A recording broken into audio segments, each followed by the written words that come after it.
नमस्कार, मैं चुका दिन भर की खबरों में सबसे पहले डालते हैं नजर आज के मुख्य समाचारों पर।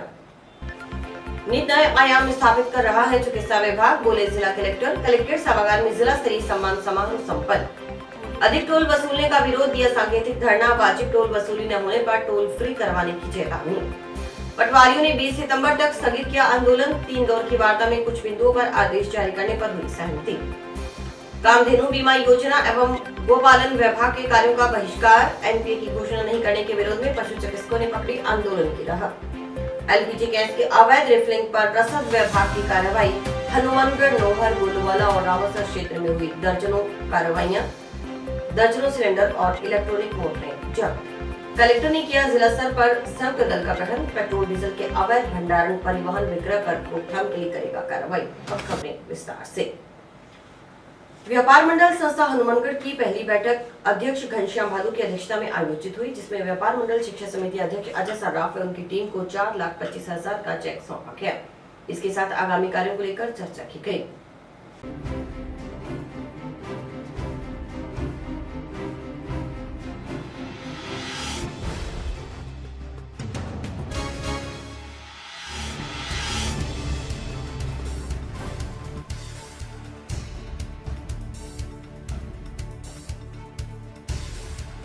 हमारे व्यापार मंडल संस्था का गठन हुआ करीबन 4 महीने हो गए। आज इसकी पहली मीटिंग थी। हमने व्यापार मंडल शिक्षा समिति को आधा चेक 4.25 लाख का दिया है और आगे भी भविष्य में देते रहेंगे। दूसरी संस्थाएं जो नहीं दे रही है उनको भी के संस्था के पैसे दिलाएंगे व्यापार मंडल शिक्षा समिति। और जो कमियां हैं, जैसे नोटिस नहीं ले रहे और कुछ है, तो वो भी तुरंत लागू करेंगे। इससे व्यापारियों को सभी को सुविधा मिले, असुविधा ना हो। संस्था व्यापारियों की सुनाई नहीं कर रही थी और वो जो पहले नोटिस का सिस्टम था उसको उन्होंने धीरे धीरे बंद कर दिया। इसलिए व्यापारियों के पैसे इधर उधर बहुत ज़्यादा हो रहे थे, इसलिए हम परेशान होकर अलग से गठन किया। तो स्कूल को करीबन 1-2 साल से नहीं मिल रहा। नहीं, वो एक संस्था अलग बनी थी व्यापार मंडल, उन्होंने पैसा देना बंद कर दिया था व्यापार संघ ने। और अब व्यापार मंडल हमने बनाया, हमने पैसे चालू कर दिया वापस। वहीं इस संबंध में स्काई चैनल के रिपोर्टर प्रदीप पाल ने संतलाल जिंदल के साथ पूरे मामले को लेकर बातचीत की। आप खुद सुनिए इस मामले को लेकर क्या कहना था जिंदल का। हमने देखो ਇਹਨੂੰ ਜਿਹੜੀ ਸੰਸਥਾ ਅਲੱਗ ਬਣੀ ਹੈ, ਪਹਿਲਾਂ ਵੀ ਇੱਕ ਸੰਸਥਾ ਜਿਹੜੀ ਅਲੱਗ ਬਣੀ ਹੈ, ਠੀਕ ਹੈ ਨਹੀਂ ਵੀ ਜੋ ਮੰਡੀ ਦੇ ਵਿੱਚ ਫੂਡ ਗ੍ਰੇਨ ਮਰਚੈਂਟ ਐਸੋਸੀਏਸ਼ਨ ਸੰਸਥਾ ਹੈ, ਇਹਦਾ ਸਾਰੇ ਰਾਜਸਥਾਨ ਦੇ ਵਿੱਚ ਨਾਮ ਹੈ। ਬਹੁਤ ਪੁਰਾਣੀ ਸੰਸਥਾ ਹੈ। ਸਾਡੇ ਬਜ਼ੁਰਗਾਂ ਨੇ ਜਿਹੜੀ ਇਹਨੇ ਸੰਸਥਾ ਨੂੰ ਖੜਾ ਕੀਤਾ ਸੀ। ਇਹ ਸੰਸਥਾ ਨੇ ਜਿਹੜਾ ਸਕੂਲ ਹੈ ਵਪਾਰ ਮੰਡਲ ਸਿੱਖਿਆ ਸਮਿਤੀ, ਜੋ ਅੱਜ मेरा ख्याल है राजस्थान से पहले नंबर पर होना है। 2250 बच्चियां इत्थे पढ़ रही हैं। गऊशाला है, अज गऊशाला भी जी फूड ग्रेन मर्चेंट एसोसीएशन के व्यापारी है जोड़े उन्हों की देन है। अज गऊशाला कोले ना तो कोई किसी चीज़ की कमी है, ना कोई साडे जिहड़ा व्यापार मंडल शिक्षा समिति कोले कमी है। जोड़े साडे बजुर्ग सीगे मैं उन्होंने भी पहला जो अज हैगे भी है, जो अपनी यात्रा जी इत्थों पूरी करके चले गए। मैं उन्होंने भी नमन करदा। हमारे बजुर्गों ने जी जान ला के जी शिक्षा समिति है और गऊशाला नूं चलाया है, ठीक है। हालांकि व्यापारियों ने इत्थों तक है कि फूड ग्रेन ने अज ताईं कोई आपदा ऑफिस भी नहीं बनाया, वो भी फूड ग्रेन कोले किराए ते है, क्योंकि वह एको ही कारण सीगा, एको ही सोच सीगा भी उत्थे स्कूल है जिहड़ा बच्चियां दा वो सब तो पहला कामयाब होवे, जिहड़ी गऊ माता है उत्थे कोई दिक्कत ना होवे। ਤਾਂ ਕਰਕੇ ਜਿਹੜੀ दूसरी संस्था की गल आउंदी है भी मेरे हिसाब नाल भी पिछली बारी मैं सारे व्यापारियों ने मैनू सहयोग दिता, मैं बनया। दोबारे भी व्यापारियों ने जिहड़ा मैनू सहयोग दिता पिछली बारी नालों भी वध वोटां ते जिता के मैनू भी जी बनाया। तो मैनू नहीं लगता कोई व्यापारियों दे विच रोष है। जे व्यापारियों च कोई रोष हुंदा तां मैनू दूजी बार नहीं बनाउंदे सी व्यापारी। ऐसी कोई बात नहीं, व्यापारियों की सारी गल सुनी जाती है। फूड ग्रेन मर्चेंट एसोसीएशन ने पिछले बारी भी स्कूल नूं अलग तो जिहड़ा 8 लाख रुपया दिता सीगा स्कूल नूं कोरोना काल तो बाद 8-9 ਲੱਖ ਰੁਪਏ ਦਿੱਤਾ ਸੀ ਸਕੂਲ ਨੂੰ। ਹੁਣ ਵੀ ਜਿਹੜੀ ਫੂਡ ਗ੍ਰੇਨ ਮਰਚੈਂਟ ਐਸੋਸੀਏਸ਼ਨ ਹੈ ਸਾਡੀ ਲਗਾਤਾਰ ਆ ਜਿਹੜੀ ਪੈਸਾ ਹੈ ਜਿਹੜਾ ਵਪਾਰੀ ਹੈ ਉਹ ਦੇ ਰਹੇ ਹੈ, ਇਹ 'ਚ ਕੋਈ किंतु परंतु नहीं।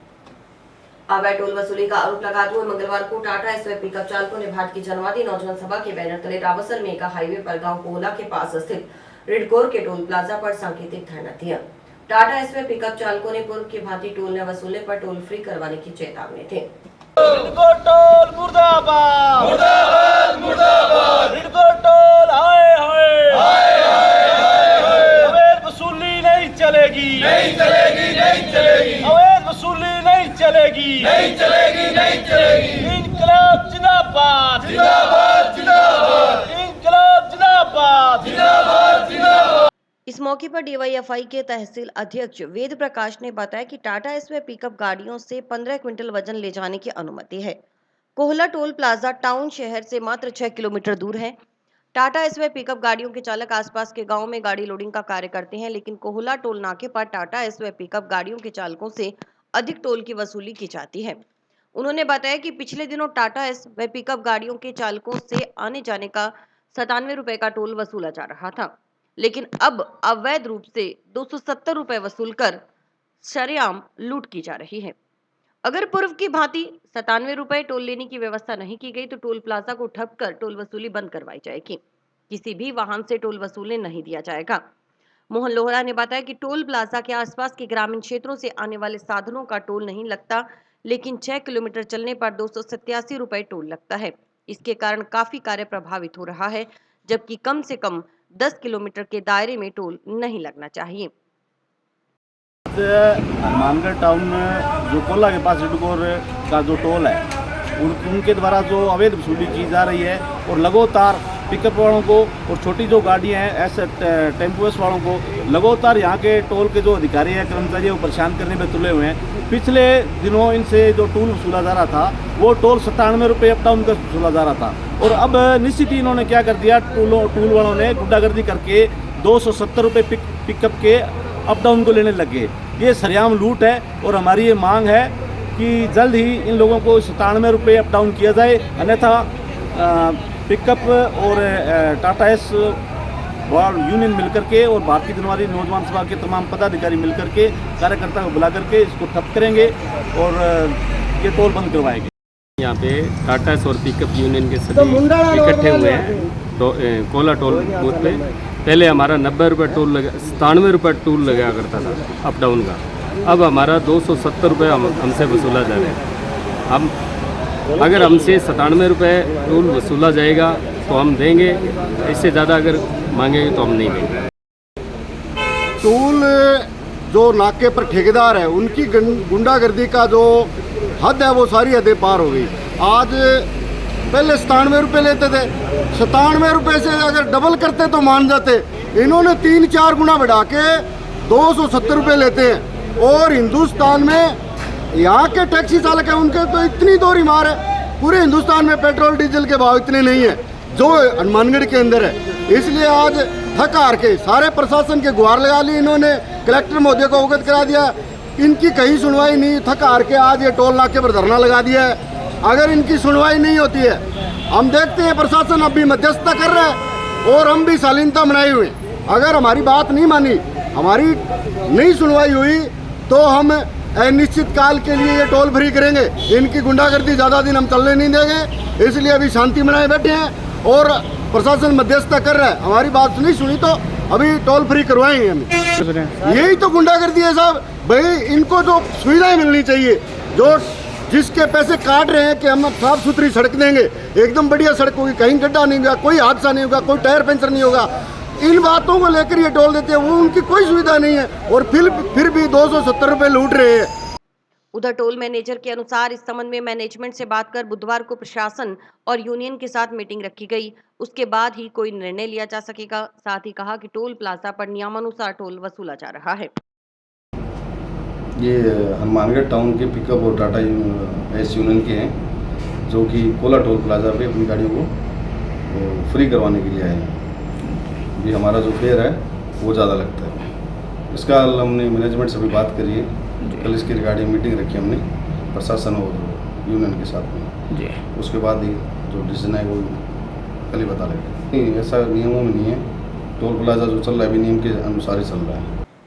रसद विभाग की टीम ने हनुमानगढ़, नौहर, गोलूवाला व रावसर क्षेत्र में एलपीजी गैस की अवैध रिफिलिंग व वाहनों में इसके उपयोग पर कार्रवाई करते हुए दर्जनों घरेलू व व्यावसायिक सिलेंडर तथा इलेक्ट्रॉनिक मोटरें जब्त की है।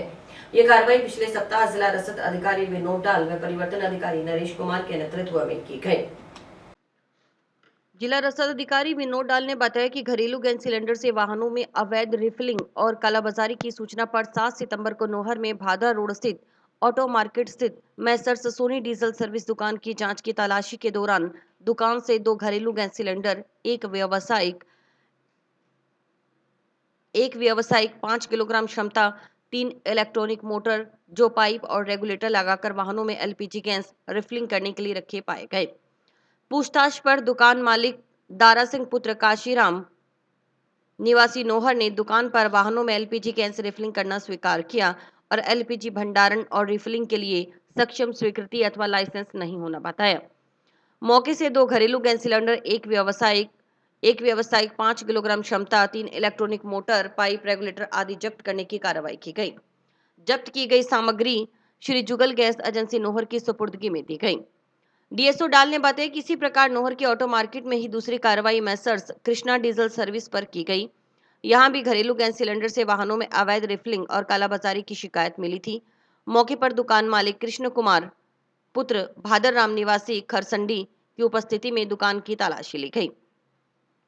तलाशी के दौरान दुकान में 14 घरेलू गैस सिलेंडर, 3 इलेक्ट्रॉनिक मोटर मिली। मौके से यह सामान जब्त किया गया। तीसरी कार्रवाई गोलूवाला में बलजिंदर सिंह 2 एचडीपी स्थित लड्डू मोटर गैराज पर करते हुए मौके से 9 घरेलू गैस सिलेंडर, 2 इलेक्ट्रॉनिक मोटर सहित अवैध रिफिलिंग में इस्तेमाल पाइप और रेगुलेटर जब्त किए गए। डीएसओ ने बताया कि इस संबंध में आगामी कार्रवाई के लिए जिला कलेक्टर के समक्ष प्रार्थना पत्र प्रस्तुत किया गया है। इस कार्रवाई में सहायक प्रशासनिक अधिकारी नरेश कुमार, सहायक लेखा अधिकारी हर्ष कुमार, पायलट भरत व सहायक सुखदेव शामिल थे। जिले में पेट्रोलियम पदार्थों की अवैध कालाबाजारी और एलपीजी गैस के अवैध भंडारण और कारोबार को लेकर के, जैसे कि श्रीमान जिला कलेक्टर महोदय के निर्देश है, हम और हमारी टीम के द्वारा लगातार कार्रवाई की जा रही है। इसी दौरान पिछले ही 4-5 दिनों में, पिछले वीक में हमने गोलूवाड़ा में 1 दुकान पर और नौहर में 2, हनुमानगढ़ में 2 और रावतसर में 3 दुकानों पर एलपीजी गैस की अवैध रिफिलिंग, वाहनों में इसके उपयोग को लेकर के कार्रवाई की है और दर्जनों सिलेंडर और इलेक्ट्रिक मोटर जिससे कि रिफिलिंग की जा रही है वो उपकरण जब्त किए हैं और 6A के तहत कलेक्टर साहब को इस तरह से हमने पेश किया है। नंबर हमारे डिपार्टमेंट का एक है जो बेसिक नंबर है 261-114, जिसके ऊपर कॉल्स आते रहते हैं और समय समय पर हम कार्रवाई कर रहे हैं। जिले में पेट्रोल डीजल के अवैध भंडारण, परिवहन, विक्रय पर रोकथाम के लिए कलेक्टर रुक्मणी रियार सिन्हा की ओर से आदेश जारी कर जिला स्तर पर संयुक्त दल का गठन किया गया है। कलेक्टर ने बताया कि जिले में पेट्रोल डीजल के अवैध भंडारण, परिवहन और विक्रय के जिला स्तर पर निरंतर शिकायतें और ज्ञापन प्राप्त हो रहे हैं। पेट्रोलियम उत्पाद और आदेश 1999 के खंड 9 मोटर स्प्रिट बायोडीजल और उच्च वेग डीजल HSD आदेश 1990 के खंड 22 के तहत शक्तियों का प्रयोग करते हुए जिले में पेट्रोल डीजल के अवैध भंडारण, परिवहन, विक्रय पर रोकथाम के लिए जिला स्तर पर संयुक्त दल का गठन किया गया है। जिला कलेक्टर रुक्मणी रियार ने बताया कि जिले के सीमावर्ती राज्यों में पेट्रोलियम उत्पादों की कीमतों में कमी होने के कारण अवैध परिवहन और भंडारण की समस्या को इस कार्यालय के संज्ञान में लिया गया है। इसलिए पेट्रोल डीजल के अवैध भंडारण, परिवहन और विक्रय की रोकथाम के लिए उपखंड स्तरीय संयुक्त जांच दल का गठन किया गया है। दल के प्रभारी उपखंड अधिकारी एवं उपखंड मजिस्ट्रेट होंगे। वहीं पुलिस वृत्ताधिकारी और रसद अधिकारी को प्रवर्तन अधिकारी सदस्य होंगे। संयुक्त जांच दल समय समय पर पूर्व में समन्वय कर आकस्मिक निरीक्षण, पेट्रोलिंग कर अवैध पेट्रोल डीजल की रोकथाम के लिए प्रचलित विधि में प्रभावी कार्रवाई करेगा। कलेक्टर ने बताया कि जिले में अवैध डीजल एवं अन्य पेट्रोलियम उत्पाद की सीजर कार्रवाई के पश्चात विभिन्न थानों में टैंकर लंबे समय तक खड़े रहते हैं, जिससे आगजनी की आशंका से इनकार नहीं किया जा सकता। इसके लिए अंतरित त्वरित निस्तारण के लिए जिला स्तर पर मॉनिटरिंग के लिए धारा 6A आवश्यक वस्तु अधिनियम के प्रकरणों का शीघ्र निस्तारण करवाया जाए। उपखंड स्तर पर ओवरऑल मॉनिटरिंग का कार्य उपखंड मजिस्ट्रेट की ओर से किया जाए। पाक्षिक समीक्षा बैठक आयोजित कर उपखंड की प्रगति से उन्हें अवगत कराया जाए। जिला स्तर पर अतिरिक्त पुलिस अधीक्षक, जिला रसद अधिकारी एवं समस्त कार्य की मॉनिटरिंग और समन्वय का कार्य करेंगे। जिला रसद अधिकारी की ओर से सभी उपखंडों से सूचना प्राप्त कर साप्ताहिक बैठक में प्रगति से अवगत करवाया जाए। इसके साथ ही पंजाब और हरियाणा के सीमावर्ती क्षेत्र से जो जिले के अंदर पेट्रोल और डीजल की तस्करी हो रही है, उसको लेकर के भी कलेक्टर साहब के कल के ऑर्डर भी है, डिपार्टमेंट के आदेश भी है। उसके तहत भी हम और पुलिस दोनों साथ मिलकर के कार्रवाई कर रहे हैं और आगे आने वाले दिनों में जिससे भी हमें सूचना मिलती है, हमारे इंफॉर्मेशन के हिसाब से कहीं ऐसा है तो हम कार्रवाई करेंगे। मुख्यमंत्री के निर्देशानुसार अतिरिक्त मुख्य सचिव के साथ हुई 3 दौर की वार्ता में कुछ बिंदुओं पर सहमति बनने के बाद पटवारियों ने आंदोलन को एक बार भी स्थगित कर दिया। पटवारियों का कहना है कि आंदोलन समाप्त नहीं बल्कि 20 सितंबर तक स्थगित किया गया है। वार्ता में जिन बिंदुओं पर सहमति बनी है, अगर उन पर कोई आदेश जारी नहीं होते तो पुनः आंदोलन शुरू किया जाएगा। आंदोलन स्थगित करने संबंधी सूचना मंगलवार को राजस्थान पटवार व कानूनगो संघ के पदाधिकारियों की ओर से कलेक्टर को लिखित में दी गई। पटवारी ज्योति चौधरी ने बताया कि मुख्यमंत्री के निर्देशानुसार अतिरिक्त मुख्य सचिव की ओर से रविवार को वार्ता की गई थी, जो विफल रही। सोमवार को पुनः 3 दौर की वार्ता के बाद कुछ बिंदुओं पर आदेश जारी करने की सहमति हुई है। इनमें 13 सितंबर को कोटा में होने वाली कैबिनेट मीटिंग में 9, 18, 27 लागू करते हुए वरिष्ठ पटवारी पद का विलोपन करना शामिल है। उन्होंने बताया कि वरिष्ठ पटवारी का विलोपन 13 सितंबर की कैबिनेट की मीटिंग में किया जाना है। इस कारण कैडर पुनर्गठन के ऑर्डर तकनीकी समस्या के कारण जारी नहीं किए जा सकते। इसके लिए 16 सितंबर को अतिरिक्त मुख्य सचिव की अध्यक्षता में अतिरिक्त मुख्य सचिव, संयुक्त शासन सचिव, शासन सचिव वित्त के साथ बैठक में कैडर पुनर्गठन, नायब तहसीलदार के 100% पद भरने सहित अन्य लंबित मांगों पर विचार विमर्श करने के बाद आदेश जारी करने की मौखिक सहमति वार्ता में दी गई है। उन्होंने बताया कि गिरदावरी ऐप से संबंधित DOIT के साथ बैठक हुई। इसमें लोकेशन तथा इमेज का ऑप्शन हटा दिया गया है, लेकिन एक खसरे में एक जनाधार का ऑप्शन तथा फिल्टर का ऑप्शन वर्तमान में नहीं आ रहा। 15 सितंबर से पूर्व इस संशोधन किए जाने के पश्चात ही गिरदावरी किए जाने के लिए सहमति बनी है। वार्ता के बाद अतिरिक्त मुख्य सचिव वित्त की ओर से मुख्यमंत्री से बात की गई, जिसमें सभी मांगों के आदेश कैबिनेट में वरिष्ठ पटवारी पद विलोपन के पश्चात जारी करने के लिए कहा गया। साथ ही किसान और आम जनता के हित में आंदोलन वापस लेने के लिए कहा गया। इस पर प्रतिनिधिमंडल की ओर से असहमति जताते हुए आंदोलन को समाप्त नहीं कर 20 सितंबर तक स्थगित करने का निर्णय लिया गया है। संघ पदाधिकारियों के अनुसार संघर्ष की बदौलत वे अपनी करीब सभी मांगों पर सहमति बनाने में कामयाब हुए हैं। बिना वरिष्ठ पटवारी का पद समाप्त हुए अन्य किसी भी प्रकार के ऑर्डर किए जाना तकनीकी रूप से संभव नहीं है। लिहाजा आंदोलन को समाप्त न कर 20 सितंबर तक पूर्व में निर्धारित सभी कार्यक्रम स्थगित किए गए हैं। हम आंदोलनरत थे कई दिनों से। हमारा सरकार के साथ पहले समझौता हुआ था, उसको लागू नहीं कर रही थी सरकार, इसके लिए हम आंदोलन कर रहे थे। कल जो निर्णय हुआ है हमारा, इसको स्थगित करने का हुआ है 20 तारीख तक। 13 तारीख को कैबिनेट की बैठक है, उसमें आश्वासन दिया है कि वरिष्ठ पटवारी का पद समाप्त कर देंगे। 16 तारीख को बैठक रखी है वित्त सचिव महोदय के यहाँ, उसमें कह रहे हैं कि 9, 18, 27 सिलेक्शन ग्रेड अन्य जो हमारी कैटेगरी रिव्यू की मांगी है उन पर विचार करेंगे, ऐसा सरकार ने आश्वासन दिया है। हमने धरना समाप्त नहीं किया है, स्थगित किया है 20 तारीख तक। अगर सरकार नहीं मानती या हमारी मांगें पूरी नहीं होती तो हम 20 तारीख से दोबारा आंदोलन करेंगे। हम 28 अगस्त से पेन डाउन हड़ताल पे आंदोलनरत थे। अभी हमें सरकार के द्वारा आश्वासन दिया गया है 16 तारीख को बैठक है। अगर उसमें हमारी मांगों पर सहमति बन जाती है और ऑर्डर जारी हो जाते हैं तो हड़ताल समाप्ति है, और अगर नहीं होती है तो 20 तारीख के बाद जो हमने अभी हड़ताल स्थगित की है उसको पुनः पेन डाउन हड़ताल पर वापस आंदोलन करेंगे। निजी हॉस्पिटल के चिकित्सक पर महिला के इलाज में लापरवाही बरतने का आरोप लगाते हुए पीलीबंगा निवासी एक व्यक्ति ने मंगलवार को एडीएम को लिखित शिकायत की। उन्होंने निजी हॉस्पिटल के चिकित्सक वगैरह के खिलाफ मुकदमा दर्ज करने के लिए पुलिस को आदेश देने की मांग की। हरमेल सिंह ने आरोप लगाया कि अपेक्स हॉस्पिटल का इंचार्ज लोकेंद्र उसे 30,000 रुपए देकर मामले को रफा दफा करने का दबाव बना रहा है। उन्होंने अपेक्स हॉस्पिटल के डॉक्टर व इंचार्ज के खिलाफ मुकदमा दर्ज करने के आदेश देने की मांग की। इस मौके पर रामेश्वर वर्मा, रघुवीर वर्मा आदि मौजूद थे।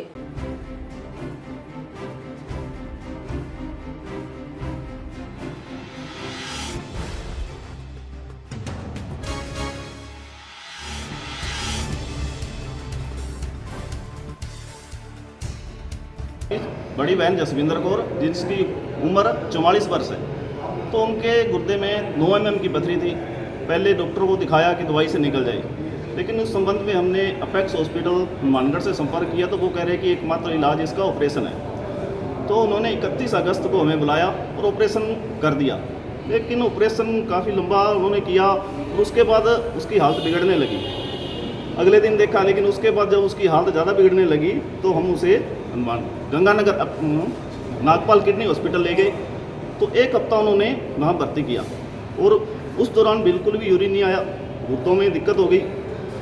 तो वहाँ भी सुधार ना देखकर अब हम उसे CKS हॉस्पिटल जयपुर में ले गए हैं, लेकिन वहाँ भी उसकी स्थिति है वो नाजुक बनी हुई है। हमारी मांग यही है कि ये जो जिस डॉक्टर ने ये ऑपरेशन किया है उसके खिलाफ सख्त कार्रवाई हो और हमें इंसाफ मिले। सवाल ये है कि ये जो हॉस्पिटल है ड्यूटी के अंदर है, ऐसे हॉस्पिटल है जिसमें डॉक्टर ही नहीं है, बाहर से और करके ऑपरेशन करवाते हैं और ऑपरेशन जो है बिल्कुल गलत हो गया तो माफ़ी मांगने लगे, कहे जी अब इसका इलाज जो है आप वहाँ करवाओ, हम आपकी व्यवस्था करेंगे, घर बैठ के तय कर लेंगे। असल सवाल ये है कि ये लोगों की ज़िंदगी का सवाल है। अभी कुछ दिन पहले बेनीवाल हॉस्पिटल में ये घटना हुई, आज ये यहाँ इस तरह की घटना हुई है। अभी वो ज़िंदगी और मौत की लड़ाई जयपुर लड़ेगी, जिसमें लाखों रुपए खर्च हुए। ये कुछ पैसे के बदले में लोगों की जान ले लेते हैं, इसलिए हम आज आए हैं यहाँ FIR के लिए। FIR की जाए, उनके खिलाफ कार्रवाई की जाए, जो दोषी है उसके खिलाफ कार्रवाई की जाए। ये जो इस तरह के लूट के केंद्र हैं, ये अस्पताल नहीं है, इनके पास खुद की कोई डॉक्टर ही नहीं है, डॉक्टर हायर करते हैं और उनसे ये इलाज करवाते हैं। तो ये ऑपरेशन बिल्कुल गलत हुआ है। सामान्य जो है ये ऑपरेशन था, उसके अंदर उन्होंने उल्टा लटका दिया मरीज।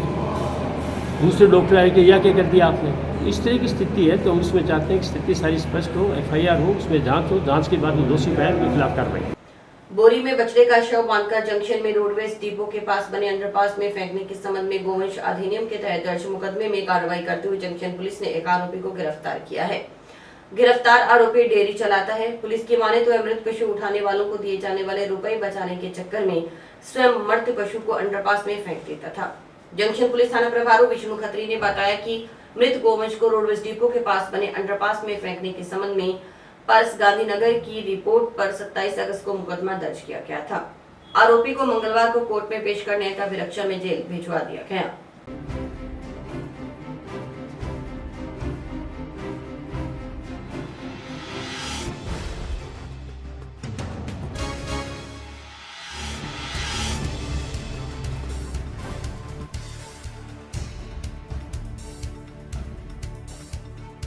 27/8/2023 को मुकदमा दर्ज हुआ था, जिसमें अंडरपास के अंदर एक मर्द गोवंश को डाल दिया गया था, जिस पर मुकदमा गोवंश अधिनियम के तहत मुकदमा दर्ज करके इसकी तलाश शुरू की गई।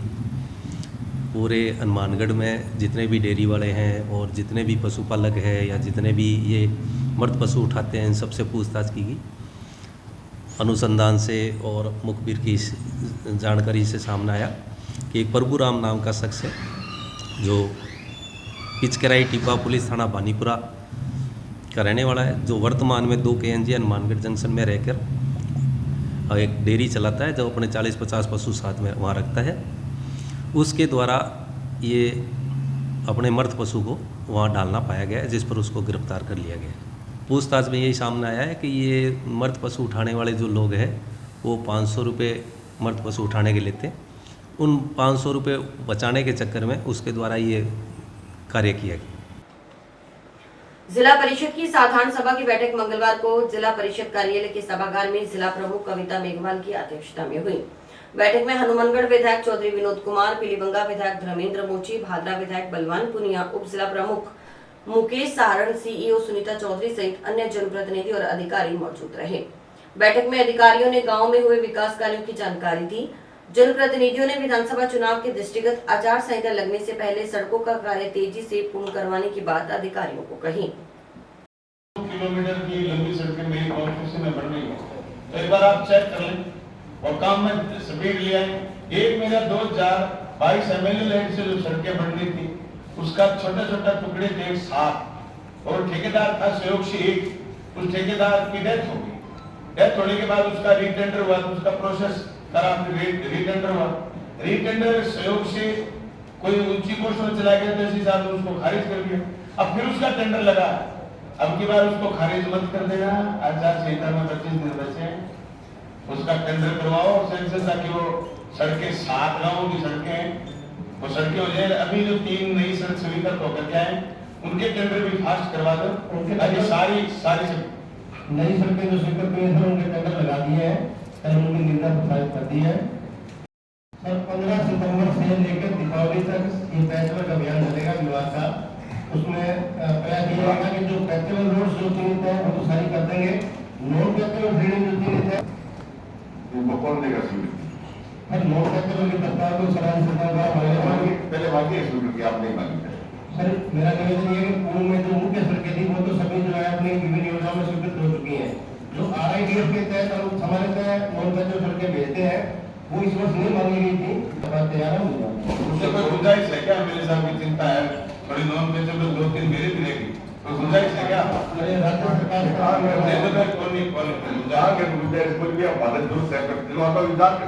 कोई बात कोई नहीं, एक टेंडर ला गया, टेंडर ले सरकार को शुरू करा दो सर। बिल्कुल इसी माह से इसी माह से प्रारंभ करा देंगे।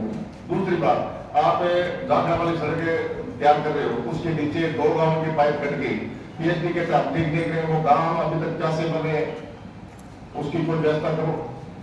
उसमें जो जहाँ इसमें 2 को बड़ा गोजी पे पूरा फ्लाईओवर बन रहा है ना, एक साइड से सड़क टूट गई, उसके दिक्कत आते हैं बड़े। नहीं, सारी सड़क मार्केट से लेकर के पीढ़ी लास्ट तक जो पुल बना उस तक सारी जमतर है आपकी। वो उसमें बढ़ाई नहीं, मिट्टी पड़ी है सड़क के ऊपर, मिट्टी आती है। मेगा हाईवे का काम चालू होने से सर इस पे ट्रैफिक की और पहले से कम हो गया है, तो ट्रैफिक उतना ही है सर, कम आप गाड़ियाँ कम है, ज्यादा गाड़ियाँ जितना छोड़ दी, कम गाड़ियाँ नहीं। चलो कम गाड़ी क्या है, कोई बात है, क्रॉस तो निकले आगे तक निकली थी सड़क, केंद्र का मिलान तो रखी उसका। उसमें जो हमें जो मेन रास्ता है उसका बस 13/9/2022 को बैठक हुई थी। उस दिन जो खड्डे थे, अभी मैंने 12:38 वहाँ से फोटो मंगवाई है और 1 साल से खड्डे वैसे हैं, आप सारे सड़कों के साथ ही देख रहे हैं। ये जो 2 किलोमीटर बाईपास की बात कर रहे हैं, 12:38 मैंने ये फोटो दी वहाँ से, वहीं पे DTO को फोन किया, बाईपास की फोटो दे। 1 साल से खड्डे है वैसे ही पड़े हैं और सदर को गुमराह कर रहे हैं, हमने रिपेयर कर दिया। गलत जानकर देते अधिकारी को शर्म नहीं आती है क्या? ये वो आपको बोलना ही नहीं आएगा कि किए हुए हैं और इनका हाल देखो, मतलब बिटमन जो है ये तो बाईपास है, इसमें विधायक महोदय आपको बताऊं कितना बड़ा इन्होंने किया गड़बड़। 10 करोड़ रुपए लिए DMF थी और 9 से लेके 1.25 तक 10 करोड़ रुपए इन्होंने किए खर्च, ठीक है। उसी के अंदर इन्होंने इस बाईपास को लिया और 1 साल हुआ नहीं, और आज से 15 दिन पहले मैं रात को आया तो रोड एकदम तैयार थी ऐसी, और सुबह आया तो रोड को ट्रक में डाल दी। ये तो इन्होंने किया है। अब इनसे कोई जवाब मांगे कि जब वो PP आपकी इसमें आनी थी टोल रोड में, तो इन्होंने फिर 10 करोड़ रुपए DMF का बर्बाद क्यों किया हुआ? चिकित्सा एवं स्वास्थ्य विभाग ने जिला कलेक्ट्रेट सभागार में परिवार कल्याण क्षेत्र में उल्लेखनीय कार्य करने वाले डॉक्टर्स, अधिकारियों, सरपंचों, कार्मिकों के आतिथ्य में जिला स्तरीय सम्मान समारोह का आयोजन किया गया। इस अवसर पर कलेक्टर रुक्मणी रियार, अतिरिक्त जिला collector Kapil Yadav, CMHO doctor OP Chahar, PMO doctor Mukesh Kotliya, ACMHO doctor Ravi Khichar, deputy CMHO doctor Ravishankar Sharma आदि उपस्थित रहे। जिला स्तरीय सम्मान समारोह में कलेक्टर रुक्मणी रियार सिहाग और अतिरिक्त जिला कलेक्टर कपिल यादव ने बेहतर कार्य करने वाले कार्मिकों को सम्मानित किया।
Hanumangarh district family health planning में दूसरे स्थान पर रहा है, जिस करके राज्य स्तर पर सम्मानित भी किया गया हमारे डिस्ट्रिक्ट को। आज जो डिस्ट्रिक्ट के फंक्शनरीज थे जिन्होंने बेहतरीन काम किया अपने अपनी ग्राम पंचायत में, अपने CHC PHC सब सेंटर में, हमारी जो आंगनबाड़ी कार्यकर्ता हैं, आशा सहयोगिनी हैं, जिन्होंने गांव-गांव पे जाके प्रेरित किया फैमिली हेल्थ प्लानिंग के लिए, उनको सम्मानित करने का एक छोटा सा समारोह रखा गया था, जिसके लिए आज सब एकत्रित हुए। ये जो जनसंख्या स्थिरीकरण का जो पखवाड़ा है ये 2001 में शुरू किया गया था। ये प्रोग्राम शुरू में तो ये था कि लोग सिर्फ ऑपरेशन के नाम से, नसबंदी के नाम से जाना जाता था, पर जो जो जागरूकता फैली है तो दूसरे साधन है, अंतराल साधन है, टीके, आजकल अंतराल के नाम से टीका भी आ गया, गोलियाँ भी हैं, निरोध की है, प्रॉपर्टी है, तो जनता में जागरूकता फैली है। तो ये सभी प्रोग्राम ये एडवांस होते जा रहे हैं, तो इसे अपने वो सिर्फ ऑपरेशन पर डिपेंड नहीं होगी और साधनों से भी जनसंख्या का स्थिरीकरण कर सकते हैं। लोगों में जागरूकता फैली है, इसका फायदा हुआ है। अपने हनुमानगढ़ जिला इस जनसंख्या स्थिरीकरण में हमेशा अव्वल, फर्स्ट, सेकंड, थर्ड में आया। 2001 से जब से प्रोग्राम चालू हुआ है, तो जिले के सभी कर्मचारी हैं, अभियान से जुड़े हुए लोग, एक दूसरे जननेता हैं, उनको सबको धन्यवाद। आज हम परिवार कल्याण में बेहतरीन कार्य करने वालों को सम्मानित करने के लिए जिला स्तरीय सम्मान समारोह आयोजित किया गया था। आप सभी को पता है कि हनुमानगढ़ जिला वित्तीय वर्ष 2022-23 में पूरे राज्य में मापदंडों के अनुसार द्वितीय स्थान पर रहा है परिवार कल्याण के क्षेत्र में, जिसके फलस्वरूप हनुमानगढ़ जिले को 11 लाख रुपए की पुरस्कार राशि दी गई है। उसी क्षेत्र में हमने नीचे के सभी कार्यकर्ताओं, सभी कर्मचारियों, अधिकारियों, जिन्होंने डॉक्टर्स, जिन्होंने बेहतरीन कार्य किया, उनको सम्मानित करने के लिए आज का ये सम्मान समारोह आयोजित किया था, जिसके फलस्वरूप हमने पूरे ज़िले में एक पंचायत समिति, जो पंचायत समिति संग्रिया प्रथम रही थी, उन्हें 2 लाख रुपए का इनाम तथा प्रशस्ति पत्र। उसके अलावा सभी पंचायत समितियों में एक एक ग्राम पंचायत, जिन्हें 50,000 रुपये का इनाम तथा प्रशस्ति पत्र। राज्य सरकार के शुद्ध के लिए युद्ध अभियान के तहत मंगलवार को जिला रसद अधिकारी ने विभिन्न स्थानों पर जाकर सैंपल भरे। जानकारी के अनुसार जिला रसद अधिकारी रफीक खान ने मंगलवार को यहां रिको एरिया में स्थित सत्यम फूड प्रोसेसिंग से दही, मदर डेयरी व स्वामी डेयरी से दूध के सैंपल लिए, जबकि एक अन्य कारखाने से मिठाई के सैंपल भरे। उन्होंने बताया कि इस दौरान संबंधित संचालकों को यहां कार्यरत कर्मचारियों के हेल्थ सर्टिफिकेट बनवाने तथा हाइजीन का पूरा ध्यान रखने की नसीहत दी गई।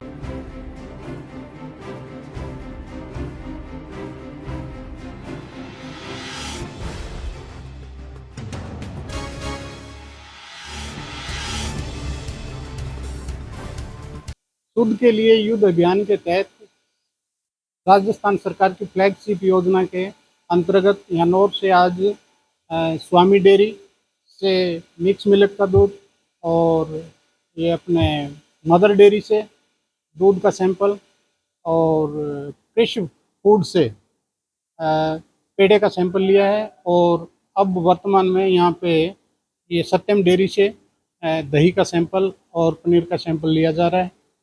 और इन सभी को हाइजीन के बारे में बताया गया है सभी को, और मेडिकल सर्टिफिकेट के लिए बताया। कुछ के पास तो मेडिकल सर्टिफिकेट बने हुए हैं, जैसे सत्यम डेयरी है, यहाँ पे वर्करों के हेल्थ सर्टिफिकेट बने हैं और हाइजीनिक सिस्टम में ये वर्किंग में है। और स्वामी वाले और ये जो मदर डेयरी है, और इन पे मतलब क्या है कि इस तरह का नहीं है, उनको हिदायत दी गई है, नेक्स्ट टर्म में यदि नहीं बना होगा तो उनके खिलाफ कार्रवाई की जाएगी। और इसी के साथ समाचार समाप्त हुए। रोजाना देखते रहिए समाचार। नमस्कार।